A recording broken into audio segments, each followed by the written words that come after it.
चलिए आज हम लोग जरा सा देख लेते हैं एक चीज को। आप लोग बहुत दिन से डिमांड भी किए हुए थे और बायोलॉजी का एक चीज है, बॉटनी का चीज है। बॉटनी की शुरुआत कर देते हैं।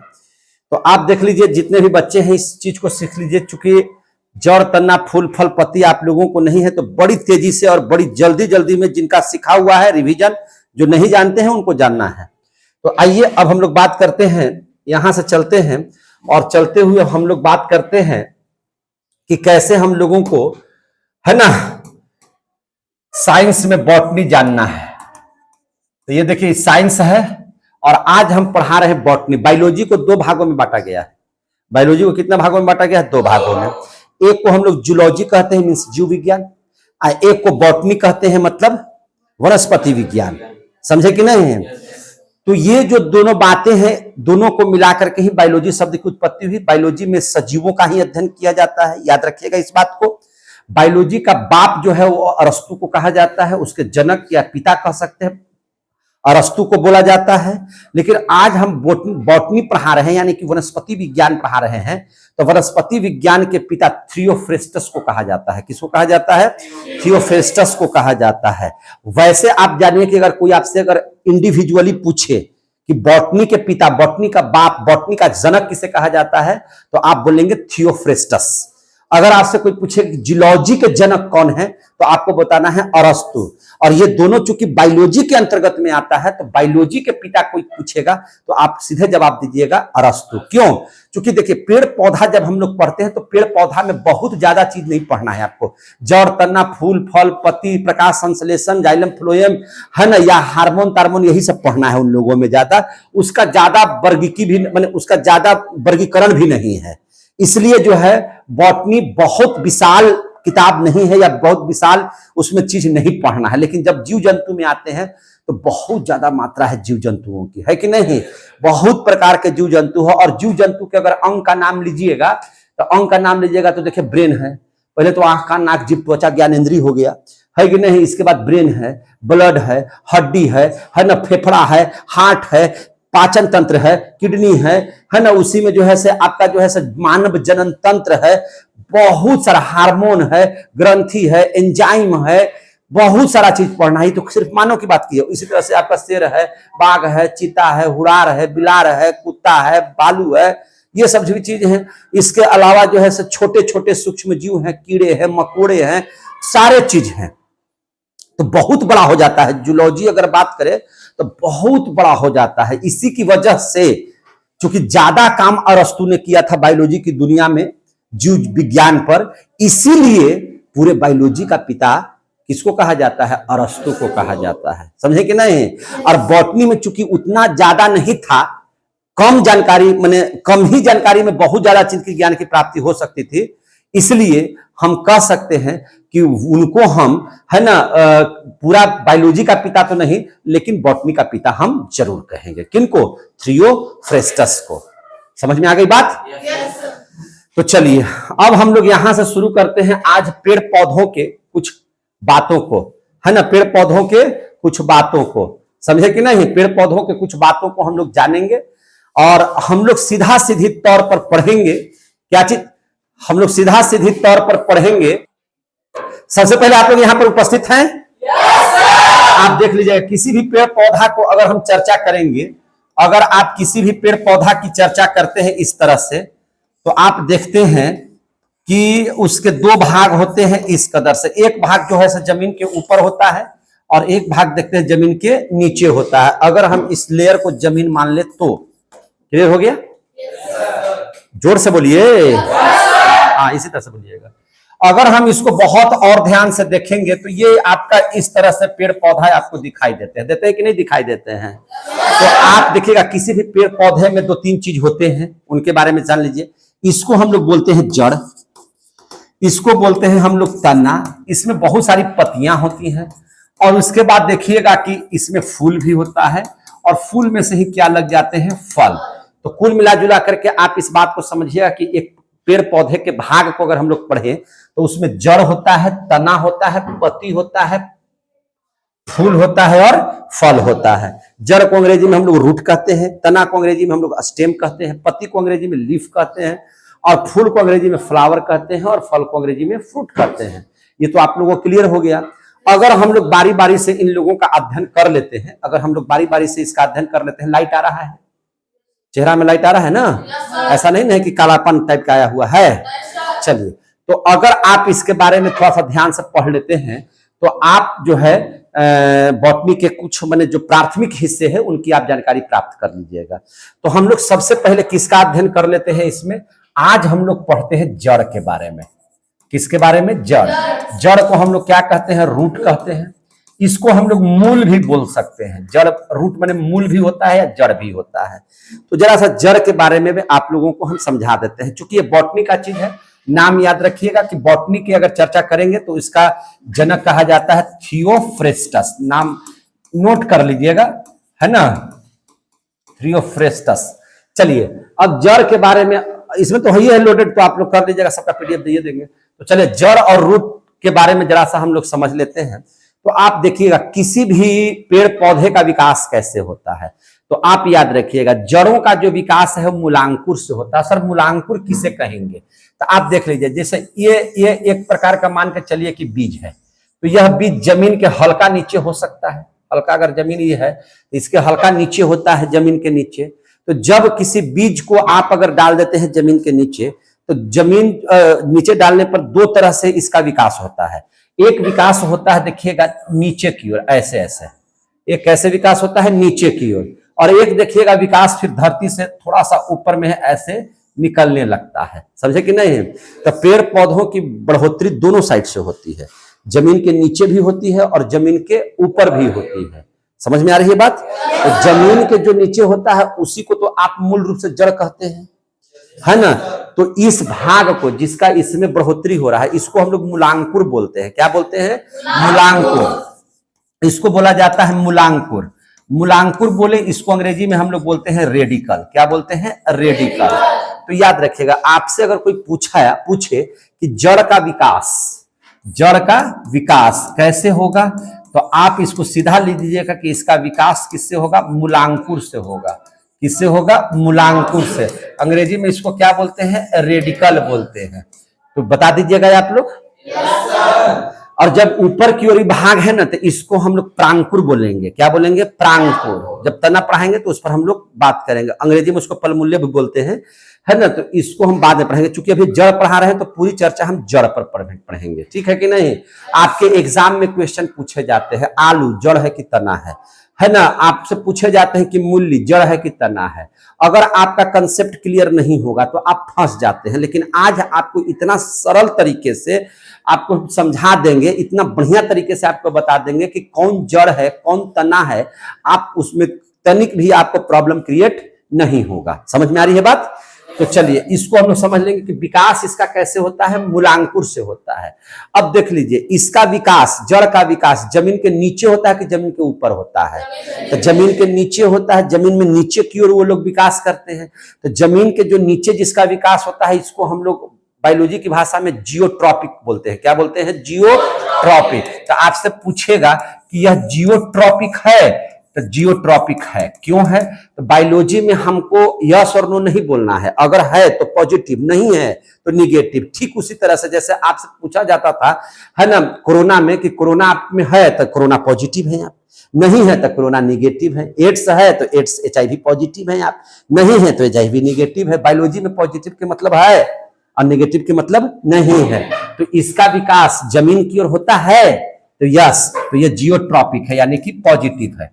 क्या इसका विकास, जड़ का विकास प्रकाश की ओर होता है? नहीं। तो इसको कहे, कोई पूछेगा कि क्या यह फोटोट्रॉपिक है, तो जड़ कभी भी फोटोट्रॉपिक नहीं है, फोटोट्रॉपिक नहीं है, क्योंकि इसका विकास जमीन के नीचे की ओर होता है, ऊपर की ओर नहीं होता है। इसका विकास जब देखिएगा तो वो ऊपर की ओर होगा, इसलिए फोटोट्रॉपिक होगा। समझे कि नहीं? जो प्रकाश की ओर बढ़े फोटोट्रॉपिक, और जो जमीन की ओर बढ़े वह जियोट्रॉपिक। तो क्या आप जड़ के बारे में जब सीधा दम दिमाग यहां लगाइए, क्या जड़ जो है जियोट्रॉपिक है या फोटोट्रॉपिक है? जियोट्रॉपिक है, या फोटोट्रॉपिक नहीं है। यहां तक की बात क्लियर हो गया? अच्छा, एक चीज कोई पूछेगा कि जड़ के सर कार्य क्या है? आपकी नजर में जड़ का कार्य क्या है। बहुत सारे लोगों से पूछिएगा कि जड़ का जो है, सीधे कह देगा कि जड़ जो है पानी को अवशोषित करता है, खनिज लवण को ऊपर भेजता है, ये वो झूठ सच की बात करने लगता है। नहीं, आप सीधा समझिए कि जड़ का सिर्फ मुख्य कार्य है यांत्रिक सहायता प्रदान करना। पेड़ पौधों को बढ़िया से खड़ा रहे, इसके लिए यांत्रिक सहायता प्रदान करना इसका मूल काम है। यांत्रिक सहायता प्रदान करना। सुनाई दे रहा है और समझ में आ रहा है कि नहीं आ रहा है? तो सर आखिर तो पानी में भी तो वही ले जाता होगा। तो देखिए, जड़ में भी बहुत सारे पार्ट हैं, बहुत सारे उनमें अंग हैं, वह अंग उनके लिए काम करता है। सिर्फ एक जड़ को खाली आप बोल दीजिएगा कि पानी लाने का काम करता है, तो नहीं, उसका अंग है जो उसका काम करता है। कैसे? देखिए ध्यान से। तो इसका कार्य है यांत्रिक सहायता प्रदान करना, साथ ही मैंने कह सकते हैं पेड़ों को खड़ा रखना। पेड़ गिरे नहीं, पेड़ को सुरक्षित खड़ा रखना, पेड़ को सुरक्षित खड़ा रखना इसका काम है। सुरक्षित रखना यानी कि सहायता देकर के इसको सुरक्षित रखता है। ये इस बात को समझ लीजिए। अब देखिएगा, इन जड़ों में आप देखिएगा इस तरह से रोआदार बाल की तरह संरचना पाई जाती है। क्या पाई जाती है? बाल की तरह संरचना पाई जाती है, जिसको आप कहते हैं रूट का वो हेयर है। रूट का क्या है? हेयर। कभी कभी आम उम कबार करके दूसरा में से पेड़ कबार करके अपन बगान में लगाने के लिए ले जाते हैं, चुराते ही हैं। मुझे बच्चा है तो ये सब काम किए हैं कि नहीं किए हैं? किए हैं तो अच्छा किए हैं, क्योंकि सब बचपने का ही काम है। अब हम लोग जाकर के दूसरा बगान में से कबार करके चल जाएंगे, है कि नहीं? आप ही लोग नहीं सब कर सकते हैं। तो ये सब बढ़ावा नहीं दे रहे हैं, सिखा नहीं रहे हैं कि सब कीजिए, लेकिन किए हैं कि नहीं किए हैं? तो जब आप कबारते होंगे तो देखते होंगे जड़िया निकाल करके तो बड़ी बड़ी रोआ दिखाई देता होगा। देता है कि नहीं? जड़ में बोलिए, मुंह से बोलते रहिए, दिखाई देता है कि नहीं दिखाई देता है? तो इस प्रक्रिया को हम लोग कहते हैं रूट हेयर। ये जो रोआ दिखाई दे रहा है ना, तो इसको हम लोग क्या बोलते हैं? Root hair. तो इसमें पाया जाता है क्या चीज? जड़ में क्या पाया जाता है? Root hair. और रूट हेयर का ही मूल काम है जल को अवशोषित करना, मिट्टी से जल को अवशोषित करना। अब आपसे कोई पूछेगा कि जड़ का कौन सा हिस्सा पानी को अवशोषित करता है, तो रूट हेयर जल का अवशोषण करता है, जल का अवशोषण करता है। आप मूल रूप से समझिए, इसको हम लोग जड़ बोलेंगे। देखिए ध्यान से, हम यहां थोड़ा सा साफ करते हैं, ध्यान से समझिएगा। हम इसको थोड़ा सा साफ करने का प्रयास करते हैं। देखिए ध्यान से, अब यहां से थोड़ा सा इसको हम हटाते हैं। देखिए जड़ आप समझिए क्या है, से जड़ के बारे में समझिए। देखिए ये यहां पर आया और इस तरह से देखिए कोना बन जाएगा, देखे ना? तो मूल रूप से ये जड़ है, ये इसी को क्या बोलेंगे? जड़। और इसका काम है सिर्फ पेड़ पौधों को एकदम खड़ा रखना। क्या रखना? खड़ा रखना। इसका दूसरा कोई काम नहीं है। बात समझ में आ गई? लेकिन इस जड़ में क्या है? हेयर टाइप स्ट्रक्चर है। कैसा स्ट्रक्चर है? हेयर टाइप का। तो हेयर टाइप स्ट्रक्चर, जिसको आप लोग रूट हेयर कहे, ये जब आगे की इस तरह से विकास करता है तो यही पानी को क्या करता है? यह जल को अवशोषित करता है। यह जल को क्या करता है? अवशोषित करता है। जल को खींचता है जमीन से और पेड़ पौधों को देने का काम करता है। तो आपको ये जानकारी इस बात की हो गई। और इसमें एक देखिएगा, इस तरह से एक टोपी लगा हुआ रहता है यहाँ पे जड़वा के नीचे में। जब भी उसको खाड़िएगा जड़ में तो देखिएगा टोटी टाइप का लगा रहेगा इस तरह से। इसको बोलते हैं रूट कैप। क्या बोलते हैं इसको? Root cap. इसको बोला जाता है रूट कैप। इसका काम है सीधा सीधी याद रखिएगा, मिट्टी को खोद करके जड़ों को नीचे तक ले जाना। बात समझ में आ रही है ना? क्योंकि पेड़ जब ऊंचाई पर बढ़ेगा और जड़ अगर ऊपरी हिस्से में रहेगा तब तो पेड़ गिर न जाएगा। तो उसको जितना ऊंचा जाएगा उसके आधे हिस्से तक वो नीचे चला जाएगा। समझे कि नहीं? और तो मिट्टी को खोद करके जड़ों को नीचे तक ले जाने का काम किसका रहता है? रूट कैप का। तो इसमें पाया जाता है रूट कैप। क्या पाया जाता है? Root cap. इसका क्या काम है? मिट्टी को खोदना। मिट्टी को खोदना का काम है। आ रहा है समझ में सबको बढ़िया से? किसी को दिक्कत? अगर इतनी बातें को समझ गए तो हम आगे बढ़ सकते हैं क्या? तो आप जरा सा हमको बताइए कि जड़ का विकास किस चीज से होता है? हाँ, क्योंकि जवाब दीजिएगा तब ना हम समझेंगे कि आप लोग सीख गए। जड़ का विकास किससे होता है? मूलांकुर। मूलांकुर को अंग्रेजी में क्या बोलिएगा? रेडिकल बोलिएगा। क्या यह जियोट्रॉपिक है? हाँ। क्या यह फोटोट्रॉपिक है? नहीं सर। क्या इसके कार्य क्या है? तो पेड़ को यांत्रिक सहायता प्रदान करना। इसमें क्या पाया जाता है? रूट है, जिसका काम क्या है? जल का अवशोषण करना, मिट्टी से जल को खींचना। उसमें एक और चीज क्या लगा हुआ है? रूट का। इसका क्या काम है? मिट्टी को खोदना और भुरभुरा बनाना ताकि जड़ नीचे तक चला जाए। क्लियर हो गई यहां तक की बात? अब हम लोग पढ़ लेते हैं टाइप्स ऑफ रूट। अब हम लोग क्या पढ़ लेते हैं, टाइप्स ऑफ रूट। अगला टॉपिक जो पढ़ लेते हैं, रूट का प्रकार, types of root. Types of root समझ में आ रहा है? जड़ों के प्रकार पढ़ लेते हैं, तो ध्यान से समझिएगा बहुत अच्छे से। एक चीज आप देखिए ध्यान से, जड़ का जब प्रकार पढ़िएगा मेरे भाई, तो जड़ का प्रकार हम आपको पढ़ा रहे हैं, ध्यान से खाली सुनते चलिए और समझते चलिए, आपको सब आ जाएगा। सबसे पहला इसका प्रकार होता है टैप रूट। सबसे इसका प्रकार क्या है, टैप रूट। टैप रूट माने होता है मूसला जड़। कौन सा जड़, मूसला जड़। इसी मूसला जड़ को हम लोग क्या कहते हैं, प्राथमिक जड़। क्या कहते हैं, प्राथमिक जड़। और जितने भी पेड़ पौधे होते हैं, जितने भी पेड़ पौधे होते हैं, तो सभी पेड़ पौधे में अगर पौधा है, पेड़ पौधा है, तो उसमें जड़ होगा। और जो जड़ प्रथम तरीके से आपको जो दिखाई देगा, उसी को हम लोग क्या बोलते हैं, टैप रूट। तो आपको जितने भी पेड़ पौधे इस सृष्टि में हैं, सब में प्राथमिक मूल पाए जाते हैं। प्राथमिक मूल माने जड़ है ना, सब में मूसला जड़ पाए जाते हैं, यानी कि टैप रूट सब में पाया जाता है। एक प्रकार हो गया। तो आपसे पूछेगा कि टैप रूट बरगद के पेड़ में पाया जाता है, तो बिल्कुल पाया जाता है। आम के वृक्ष में पाया जाता है, तो पाया जाता है। धान के पौधों में पाया जाता है, बिल्कुल पाया जाता है। हर एक प्रकार के पौधों में या पेड़ों में ये टैप रूट होगा, यानी कि जो प्रथम जड़ होगा, जो जिससे उसका विकास हो रहा है, तो इसका विकास जड़े से न होगा। किसी भी पेड़ पौधे का विकास जड़े से न होता है, तो जिससे उसका विकास होगा वह उसके लिए क्या है, प्राथमिक जड़ है, यानी कि टैप रूट है। तो लगभग सभी पेड़ पौधे में टैप रूट होते हैं। पहला प्रकार हो गया। दूसरा प्रकार का अगर अध्ययन करिएगा, इसका दूसरा प्रकार को अगर पढ़िएगा जरा सा ध्यान से, तो एक आता है क्लाइंबिंग रूट। कौन सा root, climbing root. Climbing root माने होता है आरोही मूल। कौन सा मूल, आरोही मूल। आरोही जड़ या आरोही मूल उसको कहते हैं। देखिएगा, इनकी जो जड़ें होती हैं, कोई ना कोई सहारा लेकर के, क्या लेकर के, सहारा लेकर के, जैसे दीवार का सहारा है, तो इनकी जड़ें दीवार का सहारा लेकर के धीरे धीरे आगे बढ़ती हैं। समझे ना? जैसे आप मनी प्लांट देखे हैं, मनी प्लांट। तो मनी प्लांट को आप जब गमला में या किसी चीज में लगा देते हैं, तो देखते हैं वो जब बाहर निकलते हैं, उनकी जड़ें बाहर निकलती हैं, तो दीवार को या किसी सहारे को कचाक से पकड़ लेती हैं और धीरे धीरे धीरे धीरे धीरे धीरे धीरे धीरे कर करके ऊपर की ओर विकास करती है कि नहीं करती है? तो अगर इस तरह से वो करते हुए आगे बढ़ती है, तो वह हो गया क्लाइंबिंग रूट। क्या हो गया, क्लाइंबिंग रूट। तो क्लाइंबिंग रूट माने होता है आरोही जड़। कैसा जड़, आरोही जड़। आरोही का मतलब होता है नीचे से ऊपर की ओर जाना। मैथ में पढ़े ना, असेंडिंग ऑर्डर। तो उसमें क्या होता है, छोटा से धीरे धीरे बड़ा की ओर जाना। तो जब आप छोटे से बड़े की ओर जाइएगा, तो इसको कहेंगे आरोही। और जड़ पढ़ा रहे हैं, तो इसको पढ़ेंगे आरोही जड़ या आरोही मूल। अंग्रेजी में अगर बात करेंगे, तो इसी को बोलते हैं क्लाइंबिंग रूट। इसका सबसे अच्छा उदाहरण क्या हो सकता है, मनी प्लांट। इसका एग्जाम्पल में क्या हो सकता है, मनी प्लांट। क्या जी गलती बोले, मनी प्लांट इसका सबसे अच्छा उदाहरण हो सकता है। ये तो सभी पेड़ पौधों में, सभी पेड़ पौधों में लिख देते हैं, ताकि आपको समझने में दिक्कत नहीं होगा। तो पहला प्रकार का जड़ पढ़ लिए और दूसरा प्रकार का भी जड़ पढ़ लिए। अगर हम लोग तीसरा की बात करेंगे, तो एक होता है पारासाइटिक रूट। क्या होता है, पारासाइटिक रूट, यानी कि परजीवी मूल, है ना। पारासाइटिक रूट, पारासाइटिक रूट को कहते हैं परजीवी मूल।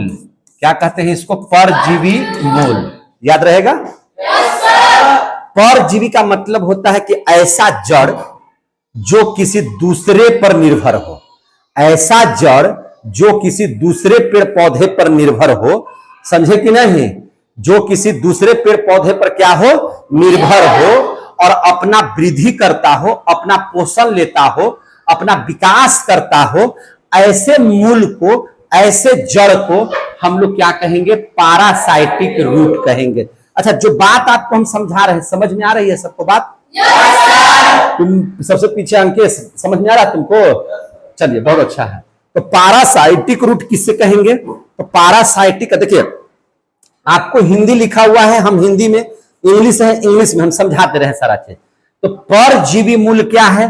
पर माने दूसरा, जीव माने, जीवी माने जिंदा रहना, मूल माने जड़। तो वैसा जड़ जो अपने आप पर डिपेंड नहीं है, बल्कि हर अपने जिंदा रहने के लिए वह दूसरों पर निर्भर है, वैसे जड़ को हम लोग क्या कहेंगे, परजीवी मूल। और एक तरह से इसे समझ लीजिएगा परजीवी माने पसर जाइए। तो आप एगो अमर लता का पौधा देखे हैं, अमर बेल का? अमर बेल का जो जड़ होता है वह कहां रहता है? जमीन में रहेगा? नहीं, वह कोई ना कोई पौधा पर रहेगा। कहां रहेगा? कोई ना कोई पौधा पर, और उस पौधवा से ही, उस पेड़वा से ही पूरा जीवन यापन करेगा। अमर लता देखे हैं कि नहीं? खेत उत में उग जाता है तो वो जो है कभी भी उसका जड़ जो होता है ना, उसका जो पौधा ऐसा है कि अपना जीवन जीने के लिए, अपना जीवन व्यतीत करने के लिए दूसरे पर निर्भर है। किस पर निर्भर है? दूसरे पर। तो ऐसे जड़ों को हम लोग क्या कहेंगे? परजीवी मूल, और इसी को अंग्रेजी में क्या कहेंगे? Parasitic root. क्लियर हो गया? तो इसका सबसे अच्छा उदाहरण क्या हो सकता है? अमर बेल का पौधा हो सकता है कि नहीं? अमर बेल का पौधा इसका सबसे अच्छा उदाहरण हो सकता है कि नहीं हो सकता है? जोर से बताइए। चलिए अब एक चीज और समझ लीजिए। ये हम लोगों ने पहला पढ़ा टैप रूट, दूसरा पढ़ा क्लाइंबिंग रूट, तीसरा हम लोगों ने पढ़ा पैरासाइटिक रूट। अब चौथा इसका प्रकार है एपीफाइटिक रूट। क्या है इसका नाम? Epiphytic root. Epiphytic root. अब भैया एपीफाइटिक रूट माने होता है अधिपाद मूल। अधिपाद मूल याद रखिएगा, अधिपाद मूल, अधिपाद जड़। अधिपाद किसे कहेंगे? देखिए कोशिश करते हैं समझाने का, आप समझ जाइएगा।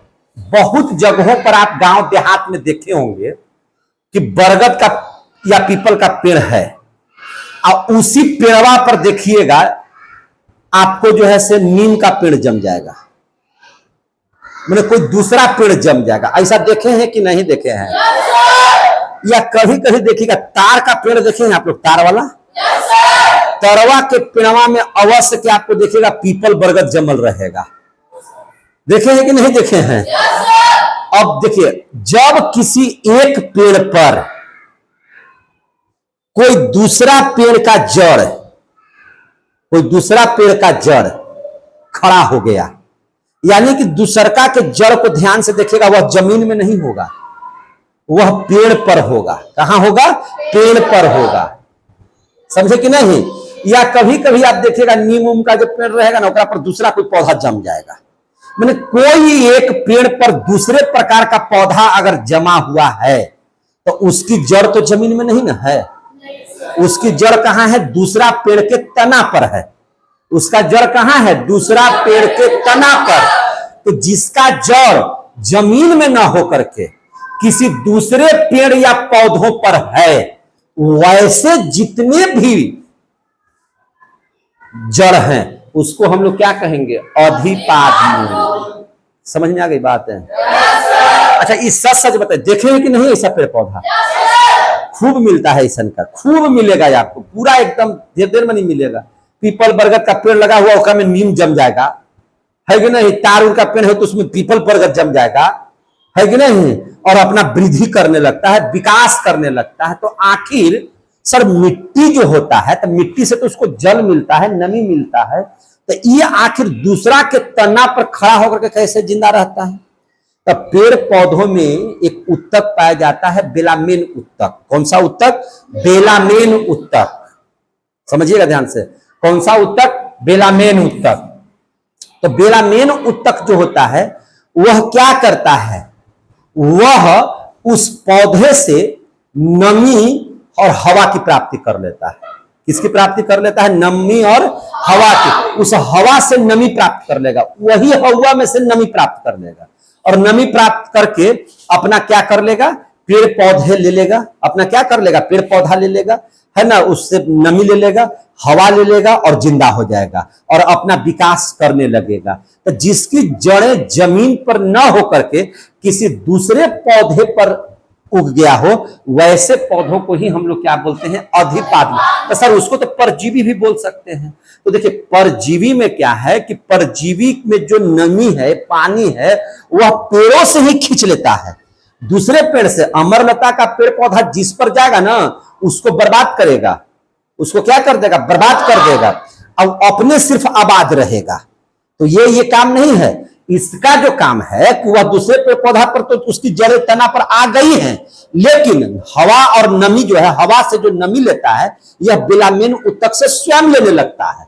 इसीलिए इसको कह सकते हैं कि परजीवी नहीं बल्कि अधिपाद मूल। क्या कह सकते हैं इसको? अधिपाद मूल। क्लियर हो गया? तो ये भी आप लोग समझ गए। अब एक ठो और रूट के बारे में समझ लीजिए, थोड़ा सा छोटा और साइड में कर देते हैं ताकि एक ठो और रूट का प्रकार है उसको हम यहां पे बढ़िया से समझा दें। एक जो पांचवा हम लोग जो देखिएगा जड़ के प्रकार में, तो पांचवा जड़ के प्रकार में आप कह सकते हैं, है ना, जैसे इसमें आपको कोई उदाहरण पूछेगा तो लिख दीजिएगा पीपल के पेड़ पर दूसरे पर नीम का उगाना, नीम का उग आना। और किस उत्तक से सब चीज प्राप्त करता है? बेलामेन उत्तक से। हवा से नमी की प्राप्ति कर लेता है। समझ लिया ना? चूंकि इसमें बताना जरूरी था इसलिए हम कर दिए। अब देख लीजिए, अब आप टाइप्स ऑफ रूट में अगर पांचवा प्रकार के बारे में अध्ययन कीजिएगा तो पांचवा जो इसका प्रकार होता है उसको कहते हैं एडवेंटेटियस रूट। क्या कह सकते हैं? एडवेंटेटियस रूट।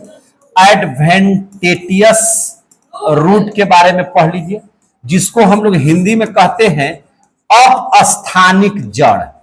क्या कहते हैं? अपस्थानिक जड़। अपस्थानिक जड़ क्या है? पेड़ पौधों में जड़ है, पेड़ पौधों में क्या है? जड़ है। तो ये अपस्थानिक जड़ उन जड़ों को कहेंगे कि पेड़ पौधों की जड़ें के अलावा उनको और अलग से यांत्रिक सहायता की जरूरत पड़ती है। अलग से उनको और मैंने खड़ा रहने के लिए या जिंदा रहने के लिए जड़ कोई खोजते हैं, तो ऐसे पेड़ पौधों की जड़ों को हम लोग अपस्थानिक जड़ कहते हैं। तो यह दो चीजों में पाया जाएगा, या तो बहुत कमजोर टाइप का पेड़ पौधा होगा तब उसको एक्स्ट्रा जड़ की आवश्यकता है, और नहीं तो पेड़ पौधा इतना विशाल होगा कि सिर्फ उसके जड़ से काम चलने वाला नहीं है, इसको अलग से और जड़ की आवश्यकता है। तो यह दो चीज में पाया जाएगा, या तो कमजोर पौधे में या विशाल पौधों में। तो इस आधार पर हम अपस्थानिक को ध्यान से समझिएगा दो भाग में बांट देते हैं। कितना भाग में बांट देते हैं? दो भाग में बांट देते हैं। तो दो भाग में जैसे बांटते हैं तो कौन कौन जड़ होता है? तो अपस्थानिक रूट दो प्रकार का होता है, एक हो गया स्तंभ मूल और दूसरा हो गया अवस्तंभ मूल। अवस्तंभ मूल, तो अब इसको धड़ाक से समझ लीजिए। एक हो गया स्तंभ मूल और एक हो गया अवस्तंभ मूल। ये किसके प्रकार हो गए? अपस्थानिक जड़ के, एडवेंटेटियस रूट के प्रकार हो गए। क्लियर हो गया? अब चलिए, अब आप लोग ऐसे भी देखे होंगे, बहुत पुराना बरगद का पेड़ या पीपल का पेड़ को देखे होंगे आप लोग। बहुत पुराना पीपल का वृक्ष होगा या बरगद का वृक्ष होगा, तो आप देखिएगा क्या कि उसके तना से भी जड़ निकलने लगता है। तना से भी क्या निकलने लगता है? जड़। ऐसा देखे हैं कि नहीं देखे हैं? फिर से समझिए बात को, तना से जड़ निकलने लगते हैं बहुत पुराने वृक्षों में। अगर हम लोग यहां पे अगर बात करें इस ढंग से, तो देखिए इसको हम घेर करके यहां पे सर्च मार करके खोजने की कोशिश करते हैं। निश्चित है कि मिलना चाहिए, है कि नहीं? और मिल भी जाएगा। देखिए यहां पर इमेज जरा सा हम लोग दिखाते हैं आपको। इमेज देखिए, ये इस टाइप से दे रहा है। जड़ की हम लोग चर्चा कर रहे हैं ना, ये आ रहा है। अच्छा एक मिनट, इसको जरा सा देख लेते हैं।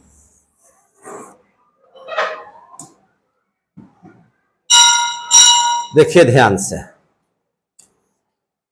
इमेज जरा सा निकालते हैं। देखिए थोड़ा बड़ा कर देते हैं, ध्यान से देखिए। देख रहे हैं ना आप लोग? आप देख रहे हैं पेड़ पौधा में अलग से जड़ निकला हुआ, देख रहे हैं कि नहीं देख रहे हैं? अलग से जड़ निकला हुआ है। देखिए अलग से आपको जड़ दिखाई दे रहा है। ध्यान से देखिएगा, यहां पे बड़े बड़े वृक्षों में आप देखिएगा कि यहां से आपको अलग तरह का दिखाई देगा। देखिएगा, आप देखिए यहां से अलग से देख रहे हैं, तना में से जड़ निकल रहा है। देख रहे हैं कि नहीं देख रहे हैं? इस तरह से जो निकल रहा है, इसके भी बारे में पढ़ाएंगे। इस तरह से देखिए, तना में से निकलता है। पुराने पुराने बड़े बड़े वृक्षों में होता क्या है कि जो जड़ है उनके, वो अब इस विशाल वृक्ष को संभाल पाने में उनको दिक्कत हो रहा है।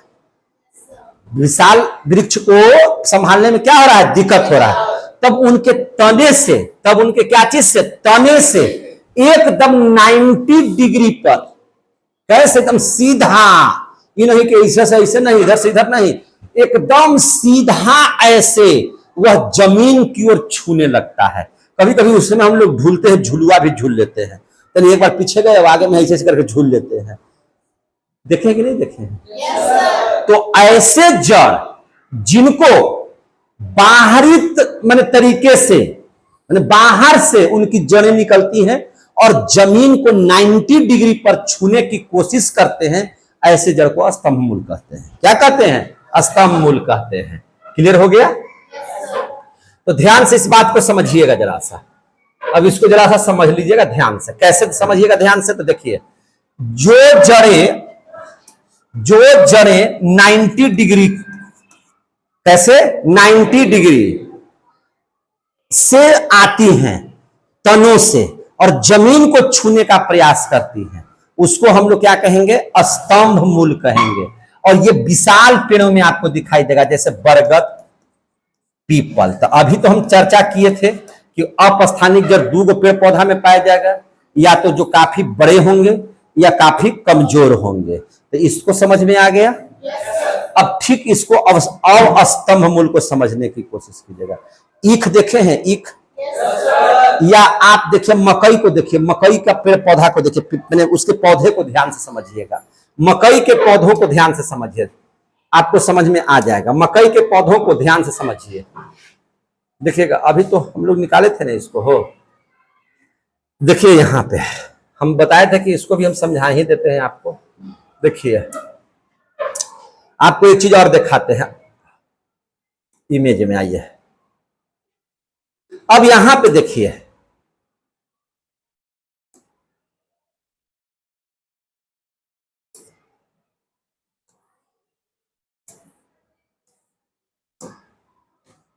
यहां पे समझिएगा। देखिए, आप देखिए ईख के पौधा में अलग से जड़ निकला हुआ, ऐसे देख रहे हैं?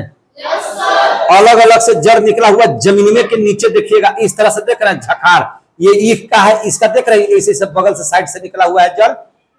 तो इसको सहायता देने के लिए यह जड़ अलग से निकला हुआ है। देखिए ध्यान से, यह जड़ क्या निकला हुआ है? अलग से निकला हुआ। देखिए ध्यान से, यहां पर अगर आप ध्यान से देखिएगा तो आपको दिखाई देगा अलग से। देखिए सब निकला हुआ है कि नहीं? आप इसको जमीन के ऊपर से ही आपको दिखाई देगा। कैसे दिखाई देगा? जमीन के ऊपर से देखिए दिखाई दे रहा है।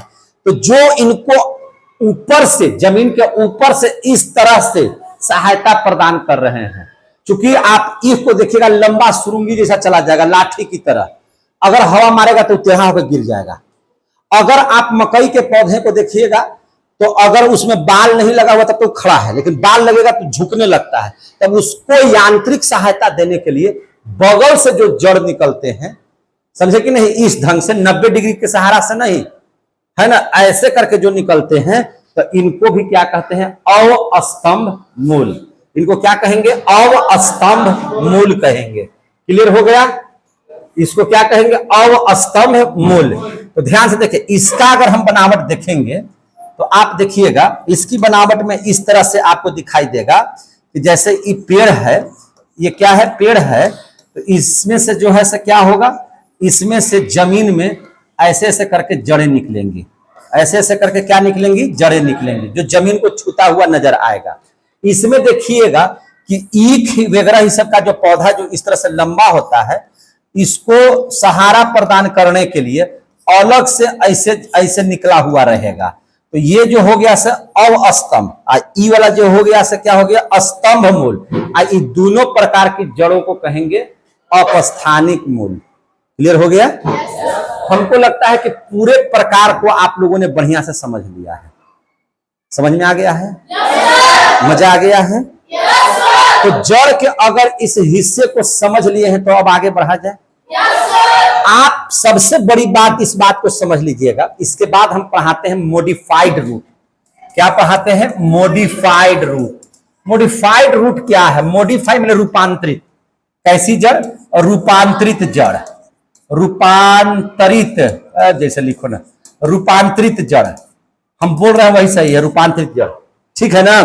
रूपांतरित जड़, मॉडिफाइड रूट। कैसा रूट? मॉडिफाइड या मॉडिफाई भी लिखा रहेगा तो कोई दिक्कत नहीं है, रूपांतरित जड़ उसको कहेंगे। रूपांतरित का मतलब क्या होता है? बहुत सारे पेड़ पौधे बहुत चालाक होते हैं, वो जानते हैं कि मानव जो है ना, अगर हम अपनी चीज को छुपा के नहीं रखेंगे तो ये खा जाएगा, खाने वाला चीज रहता है वो। तो जो पेड़ पौधे अपने खाद्य पदार्थ को छुपा करके जमीन के नीचे लेके चले जाते हैं, वैसी जड़ों को हम लोग क्या कहेंगे? रूपांतरित जड़ कहेंगे। क्या कहेंगे? रूपांतरित जड़। उनकी जड़ें खाद्य पदार्थ को वहां पे संचित रखती हैं। जैसे देखिएगा, आप देखिएगा, समझ में आपको आ जाएगा, जो खाने योग्य पदार्थ है और जमीन के अंदर में छुपा हुआ है, वैसे जड़ को हम लोग कहेंगे रूपांतरित जड़। क्या कहेंगे उसको? रूपांतरित जड़। आपको प्रॉब्लम क्रिएट कहां होगा? तो प्रॉब्लम क्रिएट आपको होगा उस जगह पर कि अगर आपसे पूछ दिया जाएगा कि आलू जड़ है कि तना है, मूली जड़ है कि तना है ना, सलजम जड़ है कि तना है, अदरक जड़ है कि तना है, तो अब आप ओल जड़ है कि तना, जबकि ओल सब जमीन के नीचे, आलू भी जमीन के नीचे, सलजम भी जमीन के नीचे, मूली भी जमीन के नीचे, गाजर भी जमीन के नीचे, तो क्या ये सब जड़ है? नहीं, सब जड़ नहीं है। तो कैसे पहचानिएगा कि वह एक जड़ है? तो ध्यान से समझिए, और आज के बाद आप लोगों को दिक्कत नहीं होगा जड़ पहचानने में। और खूब क्वेश्चन पूछा जाता है, आलू जड़ है या तना?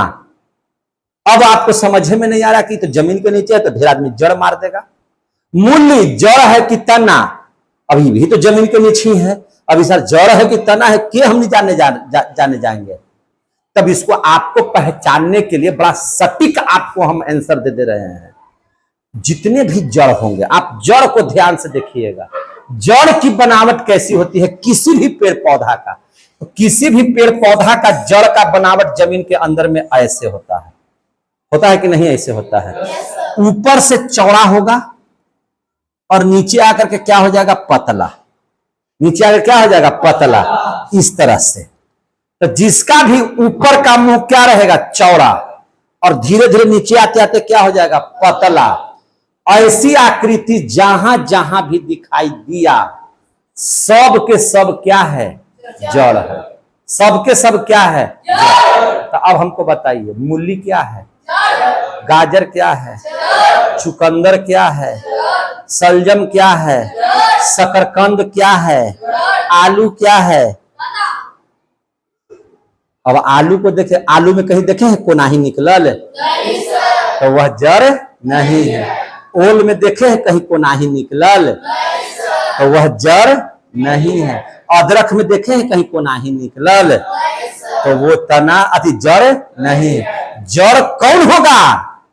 जिसका ऊपर का भाग चौड़ा और सीधा आकर के हो गया पतला। ऊपर से आया चौड़ा, नीचे आते आते हो गया पतला। माने आकृति इसकी ऐसे आपको दिखाई दे, ऐसे अगर आपको दिखाई दे, तो ये सब सारे चीज जड़ कहलाएंगे। प्याज जड़ है? नहीं है। प्याज का ऊपर वाला मुंह भले ऐसा है, हम कह रहे नीचे में होना चाहिए, हमको ऐसा आकृति चाहिए, तो ऐसा तो प्याज में है नहीं। तो भैया प्याज जड़ नहीं है।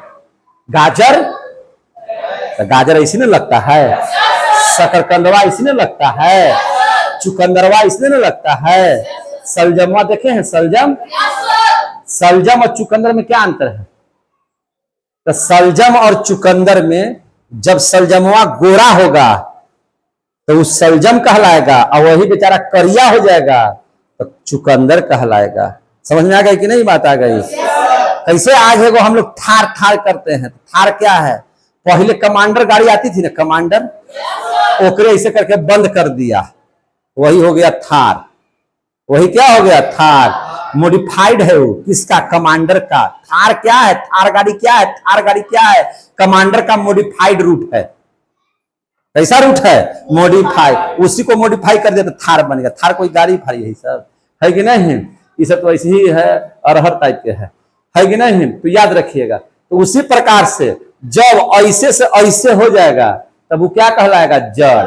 क्या कहलाएगा? जड़। तो ये सब खाही वाला ना चीज है। तो इन नुका करके मॉडिफाइड कर दिया था रुपया के, नुका करके जमीनिया में लेके चले जाएंगे, हम ही का दिखाएंगे। तो मानो ना, हम लोग खोज खोज के खा जाते हैं। मुरैया को जमीनिया से निकालते हैं, कबार के खा जाते हैं। गजरवा को निकालते हैं, कबार के खा जाते हैं। खाते हैं कि नहीं खाते हैं? तो छुपा के रखता है, हम लोग छुपने देंगे? जड़ खत्म हो गया मेरे भाई। समझ में आ गया ना? परीक्षा में ना गड़ाइएगा।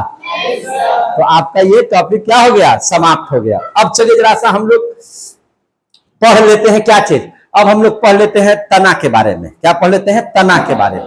तो चलिए हम लोग तना को समझ लेते हैं। अब हम लोग पढ़ लेते हैं स्टेम। स्टेम मीन्स क्या होता है? तना। स्टेम मीन्स क्या होता है? तना। तो अब हम लोग तना जमीन के नीचे की, जमीन के ऊपर, तो जमीन के ऊपर जितना भी है सब क्या है? तना है। जमीन के ऊपर क्या है? तना है। और तन में अगर मोटा हो गया तो गोटा, लकड़ी का गोटा कहते हैं, गोटा। वही जब छितर गया चारों तरफ से तो डाली, डाली और पतला हो गया तो उसको बोलेंगे डंटा। डंटा और पतला हो गया तो हो गया छड़ी।